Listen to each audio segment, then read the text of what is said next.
ಈ ತರ ಹಳದಿಲ್ ಬರ್ದಿರ್ತಾರೆ, ಗ್ರೀನ್ ಅಲ್ಲಿ ಬರ್ದಿರ್ತಾರೆ, ಬ್ಲಾಕ್ ಅಲ್ಲಿ ಬರ್ದಿರ್ತಾರೆ, ಆರೆಂಜ್ ಅಲ್ಲಿ ಬರ್ದಿರ್ತಾರೆ. ಇದು ಯಾವತ್ತಾದ್ರೂ ಏನಕ್ಕೆ ಅಂತ ತಿಳ್ಕೊಂಡಿದ್ದೀರಾ? ಇನ್ನು ಮುಂದೆನಾದ್ರೂ ಈ ಕಲ್ಗಳಲ್ಲಿರುವಂತ ಬಣ್ಣಗಳನ್ನ ನೋಡ್ಬಿಟ್ಟು ಯಾರ್ಯಾರಿಗೆ ಬೈಬೇಕು ಅನ್ನೋದನ್ನ ಯೋಚನೆ ಮಾಡ್ಕೊಳ್ಳಿ. ಈ ರೀತಿ ಕೂಡ ಇರ್ತದೆ. ಇದು ಏನ್ ಅರ್ಥ ಸೂಚಿಸ್ತದೆ ಅಂತ.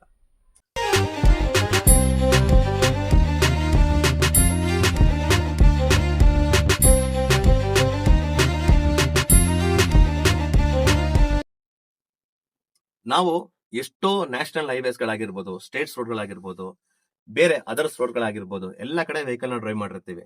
ಕೆಲವೊಂದ್ ಕಡೆನೆಲ್ಲ ನಾನು ತುಂಬಾ ಅಬ್ಸರ್ವ್ ಮಾಡಿದ್ದೀನಿ. ಏನಂತಂದ್ರೆ ಮೈಲ್ಗಳು ಅಂತ ಹೇಳ್ತಾರೆ. ನಾವು ಟ್ರಾವೆಲ್ ಮಾಡ್ತಿರೋಂತ ಆ ರೋಡ್ ನಲ್ಲಿ ಒಂದು ಪಾಯಿಂಟ್ ಇಂದ ಇನ್ನೊಂದು ಪಾಯಿಂಟ್ ಗೆ ತಲುಪುವ ಡಿಸ್ಟೆನ್ಸ್ ಎಷ್ಟಿದೆ ಅಂತ ತೋರಿಸುವಂತದ್ದು.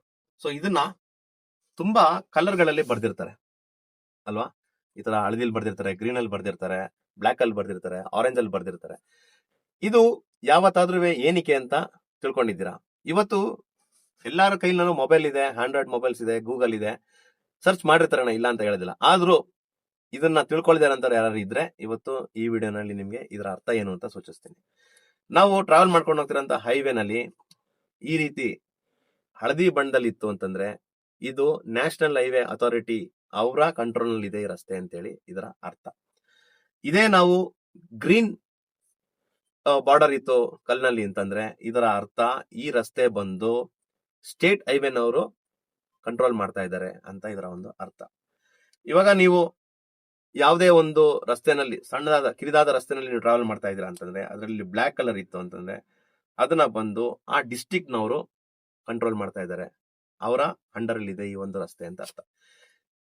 ನೀವು ಟ್ರಾವೆಲ್ ಮಾಡ್ತಿರೋಂತ ಒಂದು ತುಂಬಾ ಸಣ್ಣ ರಸ್ತೆ, ಜಾಸ್ತಿ ಫೆಸಿಲಿಟೀಸ್ ಗಳೇ ಇರೋದಿಲ್ಲ, ಆತರ ಇತ್ತು ಅಂತಂದ್ರೆ ಆರೆಂಜ್ ಕಲರ್ ಬಂಡಲ್ ಇತ್ತದು ಅಂತಂದ್ರೆ ಅದನ್ನ ರೂರಲ್ ನವರು ಬಂದು ರೆಡಿ ಮಾಡ್ತಾ ಇದ್ದಾರೆ. ಮೀನ್ಸ್ ಅವರ ಅಂಡರ್ ಅಲ್ಲಿ ಇದೆ ಇದರ ಒಂದು ರೋಡ್ ನ ಅಂತೇಳಿ ಅರ್ಥ. ಸೊ ಏನಕ್ಕೆ ನಾನು ಇದನ್ನ ಹೇಳ್ತಾ ಇದೀನಿ ಅಂದ್ರೆ, ನಾವು ಡ್ರೈವ್ ಮಾಡುವಾಗ ಯಾವುದೇ ರಸ್ತೆ ಆಗಿರ್ಲಿ ಬೈಯೋದು ನಾವು ಡೈರೆಕ್ಟ್ ಆಗಿ ಗೌರ್ಮೆಂಟ್ಗೆ.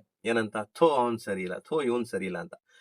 ಆಕ್ಚುಲಿ ಇನ್ನು ಮುಂದೆನಾದ್ರೂ ಈ ಕಲ್ಗಳಲ್ಲಿರುವಂತ ಬಣ್ಣಗಳನ್ನ ನೋಡ್ಬಿಟ್ಟು ಯಾರ್ಯಾರಿಗೆ ಬೈಬೇಕು ಅನ್ನೋದನ್ನ ಯೋಚನೆ ಮಾಡ್ಕೊಳ್ಳಿ. ಯಾಕೆಂದ್ರೆ ಹಳದಿ ಬಣ್ಣ ಇದ್ರು ಸರಿ, ಹಸುರು ಬಣ್ಣ ಇದ್ರು ಸರಿ, ಬೊಗಳ ಕೇಳೋದು ಒಬ್ಬನೇ ರಾಜಕೀಯ ವ್ಯಕ್ತಿ.